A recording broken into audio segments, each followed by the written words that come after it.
El martes de la sexta semana del tiempo ordinario, el evangelio que toca es el de Marcos 8, 14 al 21. En aquel tiempo a los discípulos se les olvidó llevar pan y no tenían más que un pan en la barca. Jesús les recomendó: tengan cuidado con la levadura de los fariseos y con la de Herodes. Ellos comentaban: lo dice porque no tenemos pan.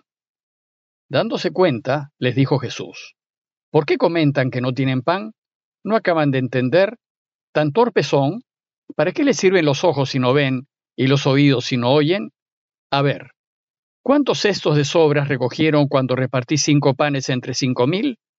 ¿Se acuerdan? Ellos contestaron: 12. ¿Y cuántas canastas de sobras recogieron cuando repartí 7 entre 4.000? Le respondieron: 7. Él les dijo: ¿y no acaban de entender? En el texto inmediatamente anterior vimos que Jesús partió en barca de la región pagana de la Decápolis, haciendo una breve escala en Dalmanuta, ya en territorio judío. Pero al desembarcar, los fariseos del lugar empezaron a discutir con él, pues dudaban que fuese el Mesías, y le pidieron un signo que demuestre que lo es. Y Jesús, fastidiado, porque los fariseos no se dan cuenta que él es el Mesías, se niega a darles un signo e indignado se vuelve a embarcar en dirección a Betsaida. El relato de hoy nos ubica en la barca, en donde están Jesús y los 12, camino de Betsaida. El texto nos dice que una vez que partieron, los discípulos se dieron cuenta que habían olvidado llevar alimento y solo tenían un pan en la barca. Entonces el evangelista aprovecha la ocasión para ofrecernos una nueva enseñanza de Jesús, relacionando el pan de Jesús, que son sus enseñanzas, con el pan material, que es el que se come, y les va a hacer ver que lo que en realidad se han olvidado es del pan de sus enseñanzas, de su palabra. Es extraño que sus discípulos se preocupen del pan material cuando muy poco antes Jesús había multiplicado los panes para 4.000 personas y había sobrado 7 canastos llenos. Jesús quiere dejar en claro que la falta de pan material no es el verdadero problema, pues ellos ya han sido testigos de otras 2 multiplicaciones de panes. A Jesús le preocupa la falta del pan de Dios, del pan de su palabra, de lo que les está enseñando, pues parece que sus discípulos no lo están entendiendo. Jesús entonces se puso a decirles: abran los ojos y tengan cuidado con la levadura de los fariseos y con la levadura de Herodes. Jesús llama levadura al estilo, al modo, a la enseñanza, a la mentalidad de los fariseos y de Herodes, porque nos inflan y nos hacen creer que somos superiores, que somos mejores, que estamos por encima de los demás, y ello nos lleva a despreciar al resto. Jesús quiere que tengamos cuidado de lo que Herodes y los fariseos proponen. Presten atención, tengan sentido crítico, no acepten todo lo que dicen los diarios, ni lo que dice la gente, ni lo que sale en las redes sociales sin cuestionarlo. Todo lo que oigan o lean debe pasar por el sensato juicio de la razón. Jesús se preocupa de que las mentalidades de los fariseos o la de Herodes, su manera de pensar o de ver la vida, puedan influir en sus discípulos y puedan ellos dejarse llevar por ellas. ¿Y cuál es la levadura de los fariseos?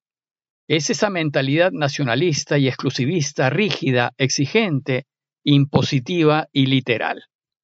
Y los discípulos se pueden contagiar de la rigidez de los fariseos y no confiar en Dios. ¿Y cuál es la levadura del rey Herodes? Es esa mentalidad superficial, ligera, materialista, mundana, consumista y de poder. La de aquellos que creen que con el dinero se puede todo. Herodes y los suyos piensan como piensa el mundo, y creen que la vida consiste en tener, y mientras más mejor, y ponen su confianza en lo material. Pensar así lleva a una falta de preocupación por las necesidades de los demás. Además, Herodes estaba dominado por la cultura del qué dirán. Su levadura es también su deseo de aparentar, de cuidar su imagen. Y querer quedar bien ante sus invitados es lo que lo llevó a asesinar a Juan el Bautista. El problema es que sus discípulos, nosotros los cristianos, nos podemos dejar seducir por la mentalidad estricta, sectaria y exclusivista de los fariseos, o por los valores mundanos como el placer, la imagen, el bienestar material y el poder y la moda del mundo de Herodes. Sin embargo, los suyos no entienden esta advertencia, están en otra. Ellos, dice el texto, más bien comentaban entre sí, pensando que les había dicho aquello porque no tenían pan material. Y entonces dice el texto que, dándose cuenta de su falta de entendimiento, Jesús les dijo: ¿por qué comentan que no tienen pan? Y con dureza les reprocha su actitud. Aún no entienden ni comprenden, siguen con la mente cerrada. Jesús se molesta porque los suyos, después de todas las curaciones que ha realizado y después de las 2 multiplicaciones de las que han sido testigos, aún no creen en él. Y si bien está decepcionado de la incredulidad de los judíos, más decepcionado está de que los suyos ni comprendan ni crean. Ellos han sido testigos de la multiplicación de los panes. ¿Cómo no pueden entender que del único pan material que tienen puede salir abundancia y alcanzar para todos? Entonces Jesús, en su molestia, los llama ciegos y sordos. ¿Para qué les sirven los ojos si no ven y los oídos si no oyen? Les dice que están limitados para captar la realidad y entender la forma como Dios actúa. En otras ocasiones había hablado con dureza a las autoridades judías, pero ahora se lo dice a sus propios discípulos. A pesar de que han escuchado sus enseñanzas y que han visto sus obras, ellos están tan ciegos como sus enemigos, cuya única preocupación es el pan material. Y termina diciéndoles: es que ya no se acuerdan lo que pasó hace poco. ¿No recuerdan cómo dio de comer a tanta gente? Abran los ojos y miren. Si tienen el corazón puesto en Dios y hacen lo que Él quiere, no tendrían que estar preocupados de lo material, pues el Padre sabe lo que necesitan y se los dará por añadidura. Él es providente. Lo que deben hacer es preocuparse de caminar el camino recto, haciendo lo que el Padre quiere, que si así hacemos, Él se preocupará de nuestras necesidades materiales. Y concluye haciéndolos reflexionar y les dice: a ver, piensen, ¿cuántos cestos de sobras recogieron cuando repartí 5 panes entre 5,000? ¿Se acuerdan? Ellos contestaron: 12. ¿Y cuántas canastas de sobras recogieron cuando repartí 7 panes entre 4,000? Le respondieron: 7. Y él les dijo: ¿y es que no acaban de entender? Bueno, pues estas últimas líneas del relato contienen la enseñanza principal del texto. En estas líneas, Jesús nos quiere enseñar cómo procede el Padre. A los ojos del mundo, Dios funciona con una extraña lógica. Es una lógica inversa, contraria, desconcertante, que desafía la razón. Una lógica que quienes piensan como lo hace el mundo no pueden entender, y que consideran una locura, una tontería, una verdadera insensatez. Y a fin de hacerlos entender la lógica de Dios, Jesús les recuerda lo sucedido. ¿Cuántas cestas llenaron con lo que sobró cuando repartí los 5 panes entre los 5,000? Le contestaron: 12. Jesús insistió: ¿y cuántas canastas llenaron con lo que sobró cuando repartí los 7 panes entre los 4,000? Le respondieron: 7. Bueno, pues según la lógica de Dios, es posible hacer más con menos, obtener más fruto cuanto más escasos sean los medios, porque en ese caso es Dios quien actúa, Él interviene.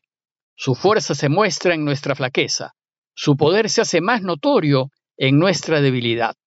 Mientras más nos pongamos en sus manos y más dependamos de Él, más lo podremos sentir y con más fuerza se manifestará. Mientras más confiemos en Dios, con más claridad podrá intervenir. En cambio, si ponemos toda nuestra confianza en los medios humanos, entonces Dios no podrá actuar y entra a funcionar la lógica del mundo, la del tener y acumular a fin de salir adelante. Entonces, después de hacerles caer en cuenta que Dios hace más con menos, Jesús dice a los suyos: ¿y aún siguen sin comprender? ¿Aún no entienden cómo procede Dios? Jesús los invita a abrir los ojos, pero sus discípulos no comprenden, y no van a comprender la lógica de Dios hasta que Jesús resucite de entre los muertos. La lógica inversa del reinado de Dios no se entiende fácilmente, porque es totalmente contraria a la lógica del mundo. Y no la entendemos porque estamos empapados de la lógica del mundo y solo entendemos esa lógica. En cambio, en la lógica del reinado de Dios, más feliz se es dando que recibiendo. En su lógica, el último será el primero, el que da va a recibir, el que sirve es más importante que el que es servido, el que lo deja todo lo tendrá todo, y el que entrega la vida por su causa la ganará para la vida eterna. Por eso la invitación de Jesús es: déjalo todo y sígueme. Tienes que aprender a vivir poniendo toda tu confianza en Dios, y entonces Dios podrá actuar y tendrás lo que necesitas. Pero para que la lógica del reinado de Dios funcione, son necesarias dos condiciones. Primero, elegirlo siempre. Es decir, elegir siempre la verdad, la justicia, el bien, la vida. Es decir, ponernos siempre del lado correcto de la vida, aunque perdamos. Y segundo, ponerlo todo en manos de Dios, confiar en Él totalmente, sabiendo que siempre estará de nuestro lado. La lógica de Dios requiere que lo arriesguemos todo, confiando solo en Él. Y cuando nos quedemos sin nada, por haberlo dado todo por Él no nos dejará nuestra suerte. Él siempre proveerá, siempre nos dará por añadidura todo lo que necesitamos para vivir después de hacernos felices. Parroquia de Fátima, Miraflores, Lima.